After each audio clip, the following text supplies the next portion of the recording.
fact, I would say 9 out of 10 times, unless it's a trauma, specific injury, car accident, fall, or something else.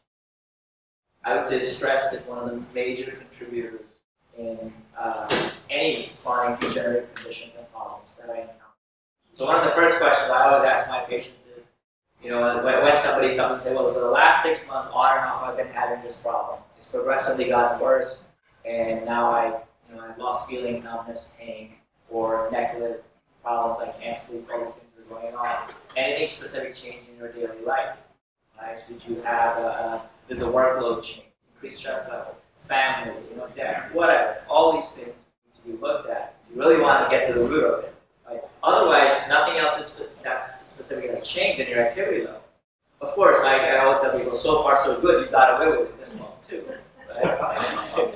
So, but having said that, the stress part it plays a huge role. And 9 out of 10 times, I find there's been a major stressor in the physical level of activity in terms of more workload, right? Or psychological or emotional stressors that are there.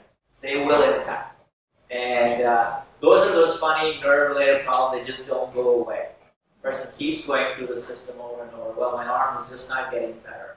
And, well, I can't take off work because I have to work. And I have kids too, and all these things go on and on. So, unless addressed properly, it will lead to surgical intervention most of the time.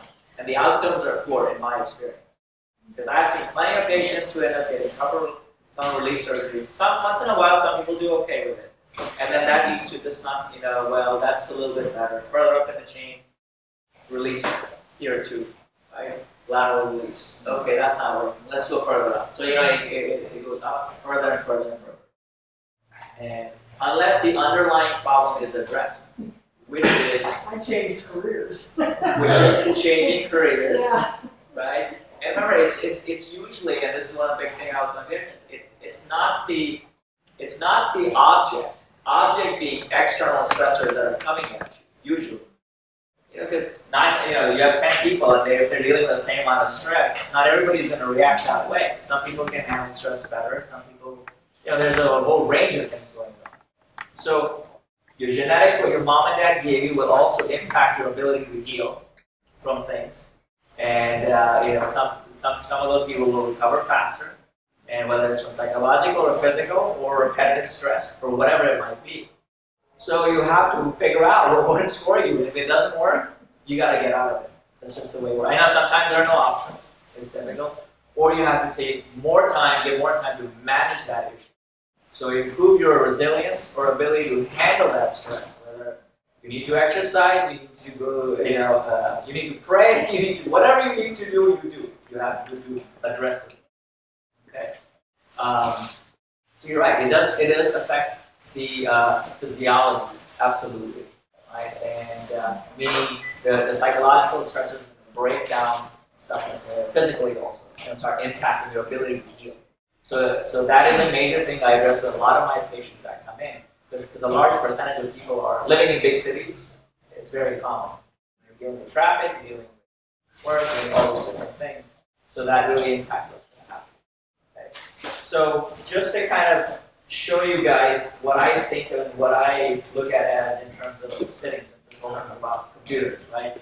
And I'm sure you guys have probably heard about different type of chairs, different type of, what's good, what's not good, whether it's the mouse, whether it's the keyboard. Well, one thing I always find is whether it's the pillow, whatever it is, there's no one thing that works for me. Okay? And I've seen patients have really expensive chairs, $5,000, $7,000 chairs, and it works for some people don't need it. Okay?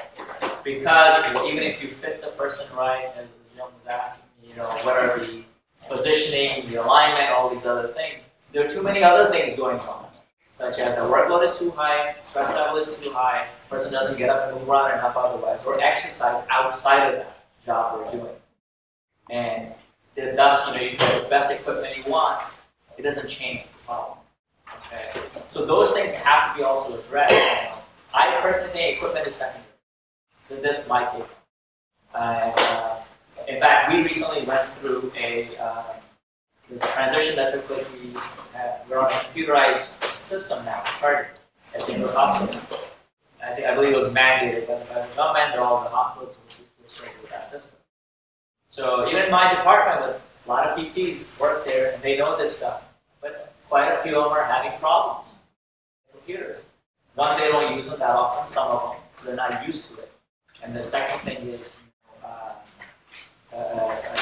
the actual mechanics of, or being on the computer for X amount of time. Okay. So I don't think there's one set piece of equipment that works for anyone. And so one of the things is trial and error, figuring out what works. So I don't usually go first recommend my patients to go out and get, buy a chair, do these, all these other things. Let's change what's happening with the system first, and then we'll work around that. Okay. Of course, as somebody was saying, I think you were saying about your wife with the desk and the positioning and those things were not the best. Of course, that does impact stuff. You can't raise or change things around in the chair. It's going to have to play a role into it, especially if you have to sit 8 hours a day. Yeah. I saw a lady sitting on like a ball chair, and she sat there for about 2 weeks. Yeah, I don't see her using it. Yeah. Those have become, the last couple of years I've seen more of those. And I've had a few patients use them and they found good response with that. So they have, it's a ball chair. Basically, it's like a big gym ball, right? And it has a base underneath it. So it does it, and I believe it has wheels too. So you can, and I think you can lock the wheels from what yeah. So essentially you're sitting on a ball. And I think I would say that I would like that better than most chairs out there. Can you bounce them? You can. Not as much as we didn't have the base, but yes, you can bounce something too. Not very high. Yeah. Do you only work with breathing? Because I know that if you get tense about something or you've been doing something, take deep breath in, hold it for a couple seconds, and exhale slowly through your nose. Yeah. You do that 2 or 3 times, it just relaxes your whole body. Yeah. I agree with you, and I think that